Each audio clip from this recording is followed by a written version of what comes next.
Hey, welcome to the Celebrate Calm Professional Development Training Program. We're glad you're here. I wish we were in person, but we're not. So I'm going to try to make this engaging, very practical, and it's tough for you because look, we started doing this 20 years ago. 20 years ago, being an educator was difficult, and it's only gotten more difficult with time. In the last 3, 4, 5 years, you're competing with Fortnite and TikTok for kids' attention. And now you throw on top of it all the COVID anxiety and all of that. You've got a tough job. And so I want to try to give you some very, very practical tools that will help with your most challenging students, right? The really strong-willed kids, kids who don't respond to consequences, kids who are easily distracted, kids who easily distract other kids, kids who make noises, who move all the time, who have a lot of anxiety, may struggle with focus and attention, a lot of behavior issues that happen. I want to give you some tools to deal with that. Before I even introduce us, I really would like to dive into kind of our methodology. And one thing I wanted to throw out there for you to begin thinking about, and we'll deal with this later, is the whole COVID thing. It's throwing so much anxiety. How are you going to deal with kids who are naturally anxious, and then you throw this on top of it? And depending what your school district is like, you may be seeing your students once every 2 weeks, maybe once every 3 weeks. It's really going to throw them off. And so, how do you keep them engaged online? How do you keep them from zoning out and tuning out when you don't see them for 2 or 3 weeks? So we'll get to that. But a couple ideas I want to throw out there for you is, the first one is this, a tradition. We like rules, but rules tell people what not to do.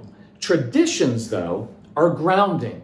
They tell us what to do. They're stabilizing, they provide comfort. And I would encourage you, whether you have little kids that you're teaching or middle school and high school students, to come up with a tradition so that every other week or every 3 weeks when you see these students on, say, a Monday morning, you always do the same thing. And I would encourage you to carve out maybe 6 or 7 minutes where it's not instruction time. It's just to get them settled back in your class with your classroom tradition.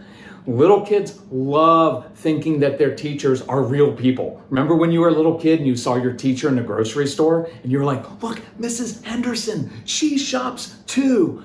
So maybe you do something personal where you show updated photos of your puppy or your child or something that's personal to you.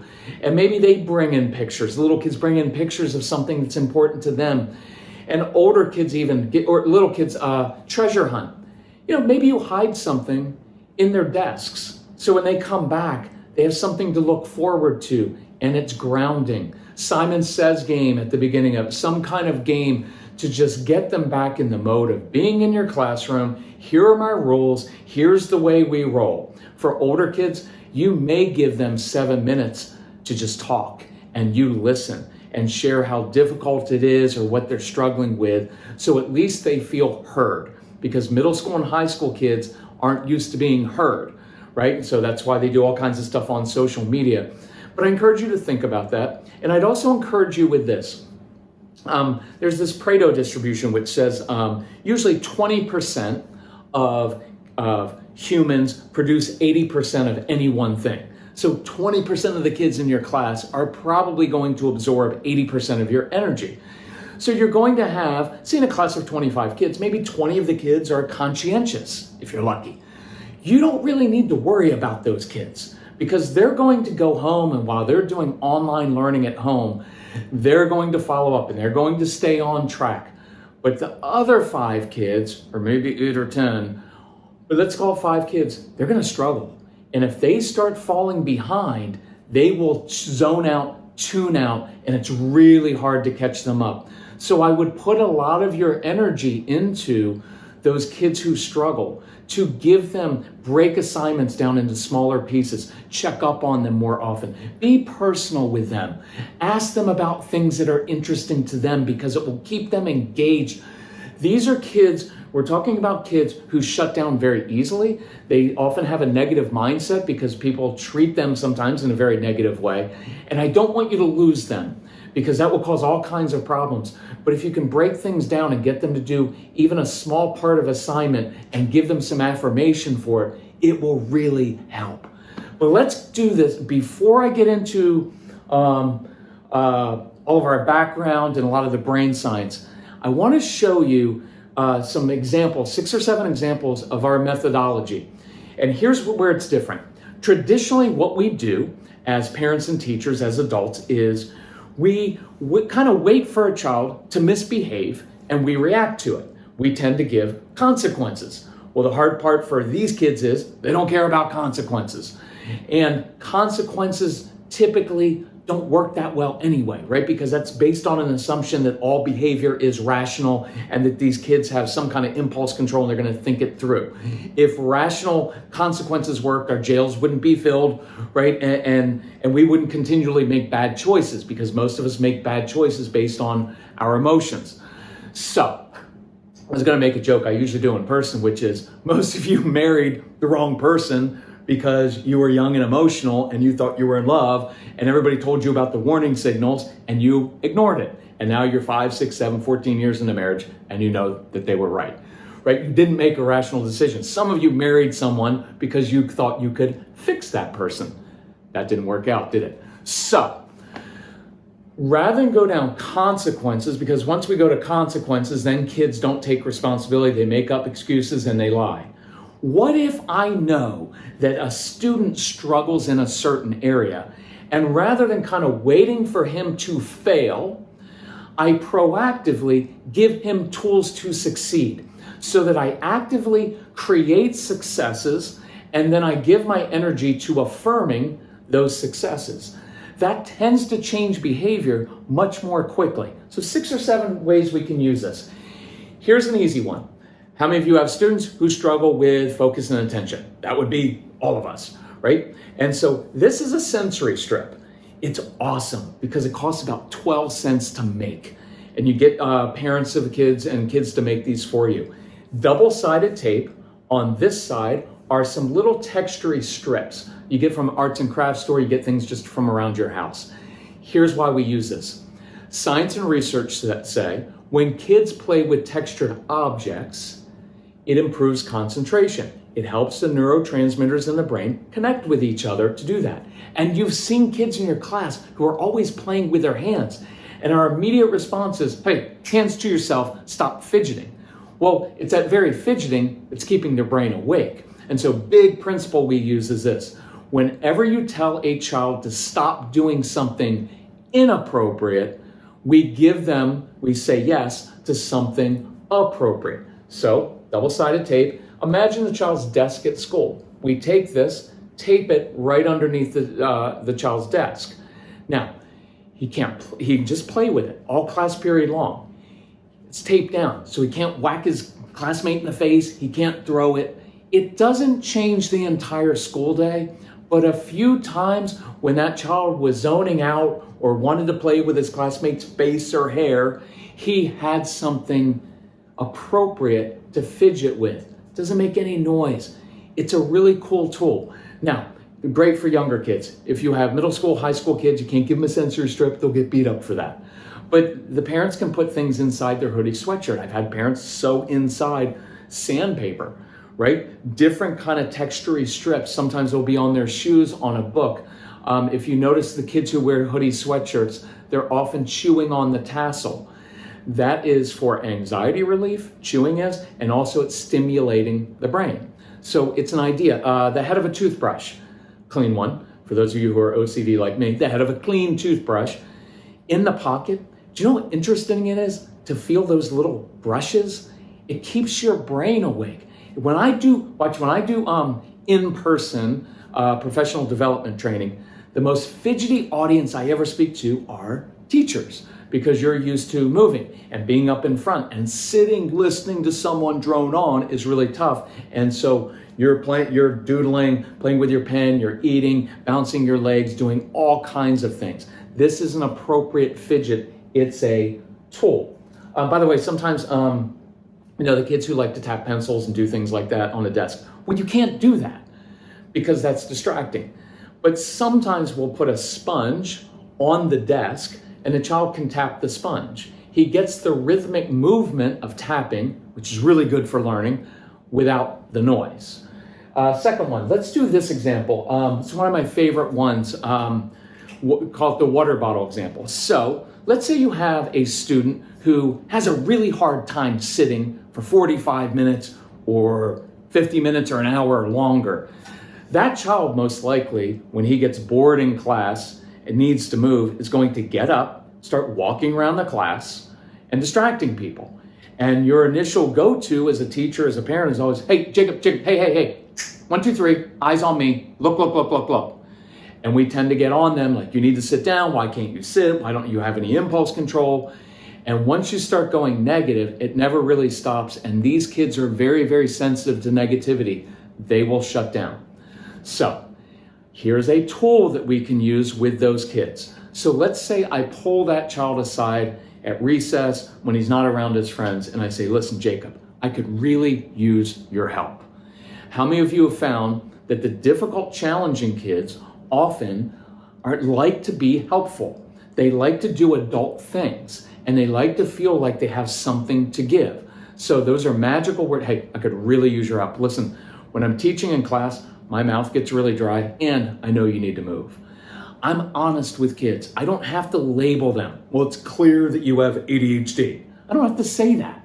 I just let them know, like, hey, it's pretty clear you need to move. Because as soon as you walked in my classroom and sat down, your legs started bouncing 100 miles a minute. And there's nothing wrong with that. There's nothing wrong with you. It just means you're going to need to move. So I want to give you an appropriate way to move in my classroom. So you and I are going to have a secret signal. When I'm teaching in class and I do this or this, here's what I want you to do. You get up out of your seat. You come up to my desk. You grab my water bottle. You take it to the back of the classroom. You refill it. You bring it up, sit it back down on my desk, and then you sit down. You don't get to talk to anybody. You don't get to distract anybody. You're going to be Mr. Invisible. You up for that? Little kids love that. Again, older kids will get beat up for being Mr. Invisible. Leave that part out. Here's why I like the whole process. One, I just gave him a very specific job to do. It's concrete. Fill up my water bottle. I didn't say, hey, little guy with an ADD brain, if you get bored in my class, just run around. I didn't say that. It's within my boundaries, right? I said, when I give you this signal, you get up, you take my water bottle, you refill it, you bring it back up. Notice the tone of voice, by the way. When you talk to strong-willed kids, no emotion, very even and matter of fact. You can tell them, hey, no distract anybody, no talking to anybody else, because you're going to be Mr. Invisible. And when I treat them like an adult and talk like an adult, they usually listen to that. Where we get in trouble is, you know what? Every time I give you a job to do, you end up see that snotty tone, right? You don't like to be talked to like that in a snotty tone. Your initial instinct is to kind of flip people off, and that's what they feel as well. So even matter-of-fact tone, concrete. Watch what happens. It only takes 23 seconds. It takes 23 seconds to refill this water bottle. I just gave that student 23 seconds of appropriate movement within my boundaries to get this job done. And here's the most important part to me, I just created a success. Because when that student is back there refilling the water bottle, you know what he's probably thinking? I wasn't on the right page of the math book. I didn't get invited to this class birthday party last week. And he's going through all the negatives, but I'm really good at refilling the water bottle. See, I just built his confidence. I just went from a place where maybe he was struggling to now I created a success for him. And it's much easier to get back engaged once you've done that. It's 23 seconds. When he turns the water bottle in, I get to say, hey, good job. Thank you. Take a seat. Now, next week, let's talk about impulse control. So next week he comes in like, hey, Jacob, last week, awesome helper, my friend. Listen, last week you sat for 16 minutes before I gave you the secret signal. This week, I believe you're capable of sitting for 23 minutes. A couple things. I like interesting time limits because it sticks in the child's brain. And I love that phrase with kids of all ages. I believe you're capable. See, a lot of our negativity and parental lecturing communicates you're not really capable unless I'm on you all the time and lecturing you. And the message I want to send to even the most challenging kids is, oh yeah, of course you're going to struggle, but I believe you're capable of using that creativity. I believe you're capable of using that persistence to push through and do this well. So this week, Jacob, I believe you're capable of sitting for 23 minutes. So even after 16 minutes, when I notice that you're struggling, no secret signal. I'm going to wait another 6 or 7 minutes because I know that you can do it. And I slowly build up that child so that his impulse control builds up. Now, I may only be able to get him up to 27 minutes this year in my class. But if I went from 16 minutes of sitting to 27 minutes, I just made progress. One of our metrics for performance, which I can't say, is, I just forgot now that I messed myself up, is this: progress, not perfection. Because if the standard is way up here and the child is only ever going there, he'll eventually shut down. I'd rather build the child up, because next year he'll sit for 39 minutes, and maybe by third grade or whatever grade, he'll sit for the whole time. But I just gave him a tool. I hope that makes sense. Let's do a quick one on blurting out. Some of you have kids who blurt out, right? And so typically our response to that will be, Jacob, you know what? Hey, no blurting out. You know what? When you blurt out in my class, it's rude. And if you keep doing that, you're going to miss recess. And then that's going to hurt me because you'll be hyper the rest of the day. But anyway, I don't want to go the negative route. And I understand all of this stuff is really, really difficult. And it would be awesome if your kids came in and just sat, raised their hands. And that's not reality. And I deal in reality. So there's a lot of different ways to handle this. One of my favorite ones is to use something we would call talk tickets, right? And so I tell the child, hey, Jacob, listen, here's what I love about you. You've got this awesome brain because you're always thinking of ideas, right? You've got this brain that's kind of like a junior Einstein or a junior Edison, coming up with all these ideas, and your brain runs really fast and you get thinking about one of your ideas. But one of your struggles is you struggle with short-term memory because you're an idea guy. And there's nothing wrong with that. It's perfectly normal. By the way, I want to normalize these kids' brains. I want to normalize what's going on. There's nothing wrong with them, right? But in our society, we've made these kids to be make them out to be like there's something wrong with them, like they're not neurotypical. In my world, I think the kids with ADHD who think like this are neurotypical, because I see a lot of advantages to that in real life, right? With the ideas, right? In real world, a lot of these traits, all of that energy and the ideas are perfect for an entrepreneur, for a salesperson in many fields, and just sitting perfectly still all the time isn't advantageous, except in school, right? And so I want to really watch the message I send and let them know, perfectly normal, but you've got this awesome brain, it's filled with ideas. But then here's the problem. You are worried that you're going to forget the idea, and so you blurt out. Well, that's unacceptable in my class. I'm going to stop right there. Couple things. When I say stop doing it, you're being rude, I'm kind of judging his motives. And most of the time he's not doing it to be rude. Is it rude behavior? Yes. But is that his intention? Probably not. Right? And I want to watch that, because when you assume the worst about other people's motives, try it with your spouse sometime, it doesn't work that well. And so I want to let them know it's unacceptable. See, unacceptable is fine. It's unacceptable. We're not going to do that in my classroom. It's not how I roll. By the way, watch the tone in there. It's not how we're doing it in my classroom. I'm not pleading. Guys, I try to come up with a good lesson plan, and I'm trying to, and all I'm asking, this doesn't work, because now you're pleading with the child. I'm the leader in the classroom, and I let them know by my tone of voice, I'm in control, and this is how I roll in my classroom. So the other thing that's different is I'm going to give him some tools, and I'm going to help him out. I've just identified, you're not just a bad kid. You're a kid who's got a really cool, energetic brain, but you struggle in this area with short-term memory, and you're afraid you're going to forget your great idea, and that's why you blurt out. See, it's really helpful to know in life that you're not just being a jerk, but that you need some tools to help overcome that, right? I didn't excuse it. It's unacceptable. But now here we go with the tool. Now, imagine these are tickets. We have this idea of a child comes in and I say, hey, Jacob, today, I'm going to give you 3 talk tickets. Here's how it works. Every time you get one of those amazing ideas of yours, you know, the ones that are always off topic, kidding, sarcasm, but they're always off topic. Whenever you get one of those ideas of yours, instead of blurting out, I want you to hold up a talk ticket.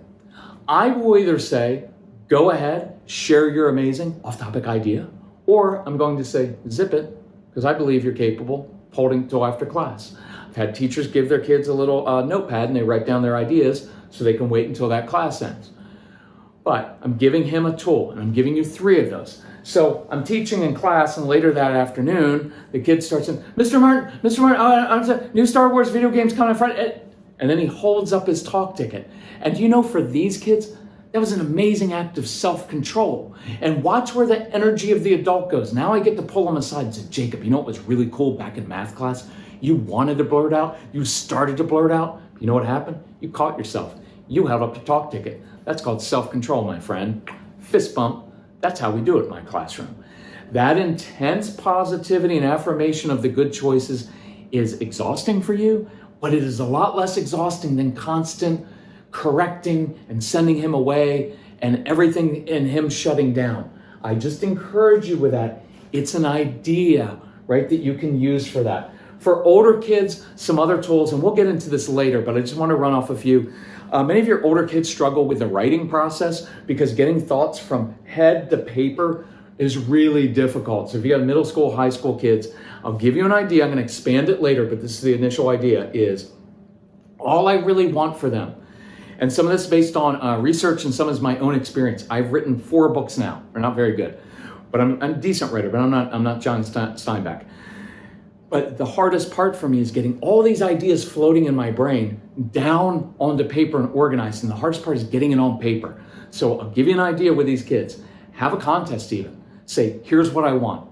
I want you to write this essay, but I want to see who can write the worst first draft.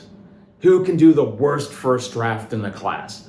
Because see, once you get it out of your head and onto paper, even if it's really messy, it's so much easier now to manipulate because it's down and it's concrete down on the paper. And with computers now, which is how we're all going to write, if you just dump all of your thoughts onto the paper, now you can cut and paste and move it around. So I would encourage you, with the kids who really struggle with writing, make it fun for them in that way. Just say, I don't care what your first draft looks like. I just want it done. So write it badly. Even if it's funny, just get it down there. For older kids, you know, one thing I'm going to hit on really quickly is connecting with these kids. Because when you get into your older kids, there aren't as many little tools, right, that you can use with them. It has to come from within them, right? They have to be internally motivated. So much of it with your middle school and high school kids is them being in the right emotional and mental state to actually learn. And with social media and everything else going on, that's a really hard challenge. So I'd encourage you, with some of your middle school and high school kids, sometimes pull them aside and identify with them. Think about this with those pick 2, 3, or 4 kids and do this. And just see what happens. Imagine their daily lives. And I'm not making excuses for them. I understand that these kids are really challenging and difficult. We had one of our own. We had 1,500 of those kids in our home over the course of a decade. I've worked with almost 1 million families. I know these kids are challenging and your job is really hard. But I want you to think about their day, not as an excuse, but so you can really understand where they're coming from. Most of these kids don't sleep well at night. Very, very busy brain. They're up all night. They get up early for school. Now they're tired. They probably get yelled at in the morning because they're not always good eaters. Don't always have great executive function. So getting ready on time isn't great. If they get dropped off at school, they probably get yelled at in the morning for something. So by the time they get at school, they've already gotten yelled at by their parents. They may struggle in school. Even though they're very bright, they're just not necessarily good at doing school. Socially, Some of these kids are very awkward. They have something called asynchronous development. Asynchronous, out of sync. Intellectually, up here, really bright. Can talk to you about geopolitical issues. They probably could solve the COVID crisis. They know all about black holes. But emotionally and socially, they're a year or two behind. So they'll act goofy in class. They will try to do things to make other kids like them. They're kind of a half step off when they make jokes, right? They'll say inappropriate things. So you have the kids who are intellectually up here, but emotionally and socially down here. Well, where are most of their peers? Right in here. They have trouble connecting with their peers. They do better with older kids and adults and little kids and animals. Kids your own age struggle to connect, and here's what we tell them. Hey, for the first 18 years of your life, you have to go to school with just kids your own age. And it's hard for them. So by the time they walk into the school, look, they don't always have all their buddies saying, hey, Jacob's here. Remember what we did over the weekend? They're walking in alone, right? And some of them get picked on. Some of these kids are kind of odd. And so by the time they get in your classroom, they're kind of beaten down, and it's 8:15 in the morning. So I encourage you, right, to really, and in class it's tough for them. If things take, homework takes 3 times as long for them to do it. And so it's not always easy. And so if you can identify with them sometimes, one of my favorite things I've ever said to kids is, you know what? It amazes me how much courage it takes, I bet it takes, for you to come here every day. And I really admire you for that. And I'm glad you're here today. See, something like that, a simple statement of even just saying, I'm really glad you're in my class today. Now, are you really glad? No, because he's probably difficult. But it's priming them. And it's important to identify. And even I try to get parents to say this because anxiety issues, which we'll get to in great detail. So many of these kids have a lot of anxiety. And it is true. For some of these kids, if you know what was going on in their brains and their hearts, for them to get up and go to a place where they don't always feel accepted and they don't have friends and they're not always good at school, to do that every day takes a lot of courage. And for you as an authority figure to say with some measure of compassion, hey, I know it must take a lot of courage to do what you do every day, and I'm really glad you're in my class. That will draw them to you. That will get them to listen to you more. That will get them to work hard for you. It's opposite of what you're thinking, because you and I as adults, when we encounter difficult kids, our first thing is like, well, I better lay down the law. And I like firm discipline. I like being tough with kids. Negativity toward the kids, they shut down immediately and they will spite themselves just to get back at you. But if you're affirming them and you're giving the fist bump like, hey, nice job today.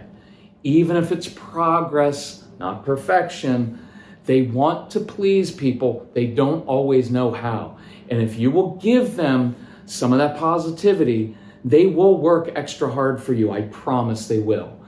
One other one on connection. So I believe very strongly in connecting with kids because it helps overcome anxiety. It's a great story. So we've done a lot of, we do parent training, teacher training. My son, who's a Strongwood one, does school assemblies. So we're in schools a lot. And we did this training once for an entire school district.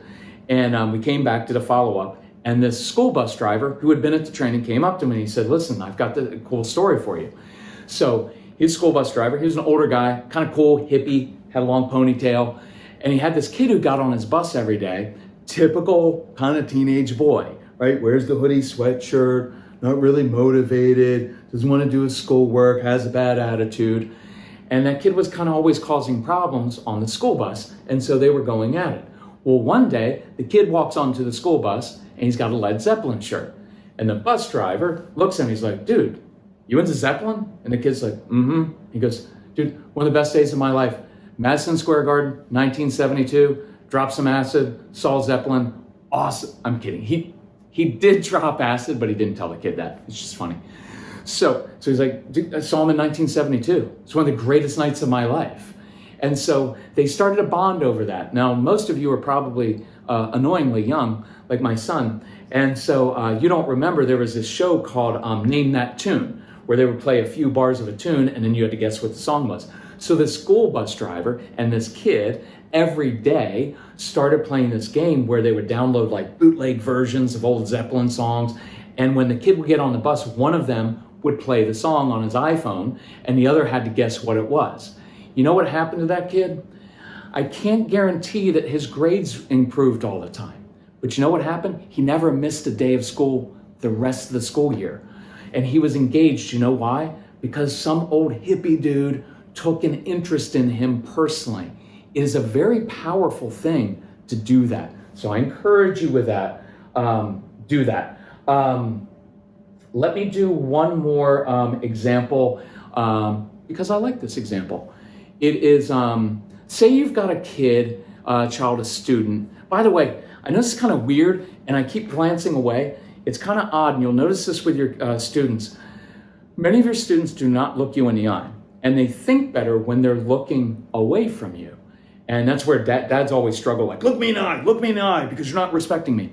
Many of your kids that you're teaching think best when they're looking up, when they're looking out the window. So it's funny, even though I'm speaking to an iPhone, I still find myself when I'm thinking, looking away from it. And so if that's distracting, I apologize, but I think better. And the presentation will be much better if you just let me be weird, a little bit weird like I am.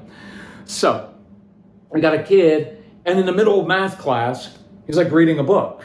And then you're in an awkward position as a teacher saying, don't read, right? But it's math class. And so one of two options usually is, hey, Jacob, hey, look, it's math class. Put the book away. Look, Jacob, if I have to tell you again, right? And I get it. I get the frustration. But if you give in to that, then it's just going to go downhill and he'll eventually close it. But then he's going to sit like this and not even pay attention anyway. So by changing how you view the child, by changing your tone, the tool you use, you can get a different response. And I know it sounds hard. I'm trying to make these things very, very practical. But it takes less energy to do it in a creative, positive way than it does just to go the negative way, right?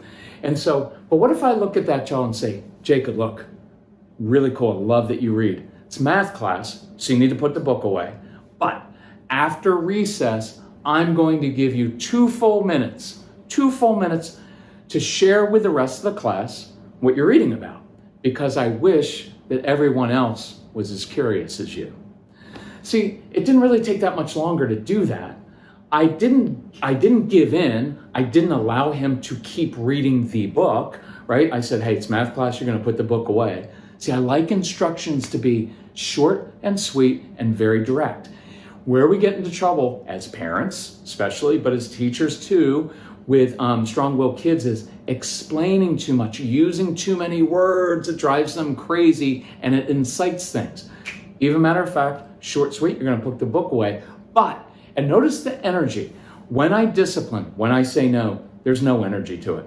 This is just the way I roll. I'm not discussing it with you. I'm not asking your opinion. This is just the way I roll in my classroom. But after lunch, I'll give you the floor to share. And I end up sharing with him or acknowledging the positive side to it, which is, I love that you're reading, because that means you're curious. And for a child to hear, I wish the rest of the kids were as curious as you.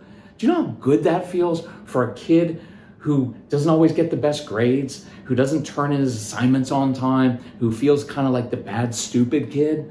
Now you've acknowledged, yeah, and then it resonates because he's a curious kid. So I encourage you, use tools. And I would encourage you for the next period of time, let's say the next 2 weeks, next 3 weeks, in your classroom, instead of just going immediately to consequences, I encourage you to start to think, okay, what's really going on? What are 2 or 3 different tools we could give this child in order to help him succeed, to create successes? I hope that makes sense. We'll get into more.